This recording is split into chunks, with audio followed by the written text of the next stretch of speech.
Now, as I just mentioned, one vital area where Labor is making things worse is in energy.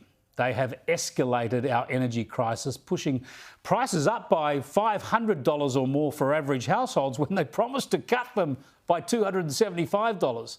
And that, of course, is pushing increased costs right through the economy. That's being replicated or that's being seen in higher prices in everything. Think about small businesses and homeowners struggling with their mortgages now and their leases, having skyrocketing power prices come in on top of that. Then there's fuel and food and all the rest of it. And all the evidence suggests the energy crisis will only get worse. On top of the price hikes, the security of supply is being undermined with this renewables push, and that's only going to exacerbate the price hikes. Now, remember why we are doing this, why Australia is doing this, why Labor is doing this. It's just to pretend that we can lead the world in saving the planet.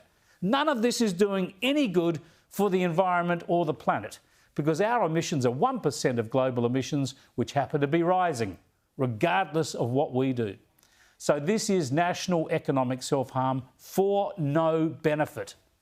Genius. There is a way out, though. And you know I've argued for a decade or more, including through a Sky News documentary, that nuclear is the answer. If you want zero emissions power, but you want plenty of it, that's there when you need it, nuclear energy is literally the silver bullet. We learned today that BHP's pre-budget submission to the government called for the removal of bans on nuclear energy. Reducing barriers to the energy transition should include removing unnecessary restrictions on new sources of energy supply, such as existing prohibitions on nuclear energy, the BHP submission said.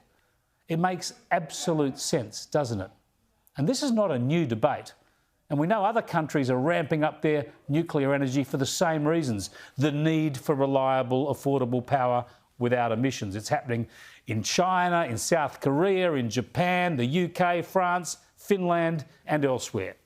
But here in Australia, the Labor Party continue to sound like anti-nuclear troglodytes from the 1970s. The most expensive form of energy and the slowest to roll out, nuclear. You know, the only thing small about a small modular reactor is the output. Nothing small about the cost. Putting the member for Fairfax in charge of a review on nuclear power bears an uncanny resemblance to Mr Burns putting Homer Simpson in charge of nuclear power safety. No one loves a reactor like a reactionary, which is no wonder they're so obsessed by nukes. Now, this nonsense is kind of strange when you see what the Labor Party leader in the UK is saying. The man who could be the next Prime Minister of Britain, Keir Starmer, he sees nuclear as a key part of modernising the economy and creating secure jobs. As new nuclear, battery factories and offshore wind repower Britain, Britain will supply strong chains that create jobs, skills and decent wages here in Britain. Yeah, in the UK, Labor's big complaint is that the Tories have been too slow with their giant nuclear reactor projects running over time and over budget, although thankfully these massive reactors will restore British energy security soon. And Starmer also focuses on new nuclear or small modular reactors as an opportunity for Britain to expand a high-tech industry with great employment opportunities along with renewables.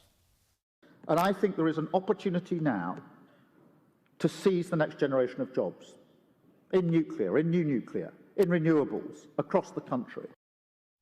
Yeah, that's Labor in the UK, where the energy crisis is biting even harder than here, where they are embracing modern, tried and tested solutions of nuclear power with new refinements. But here in Australia, where we should be acting now, Labor scoffs at what some of the world's leading economies are doing and pretends it doesn't make sense. Albanese and Bowen remain hung up on some anti-nuclear stance from the 70s. And we continue to try to do what no other country on the planet has been able to do, phase out fossil fuels by switching to renewables plus storage. It just hasn't been done. From the International Energy Agency down, the experts confirm it cannot be done on current technology. But the one option that can work, the nuclear option, is ignored by the Albanese Labor government. They are masquerading as energy innovators, but are in fact energy troglodytes.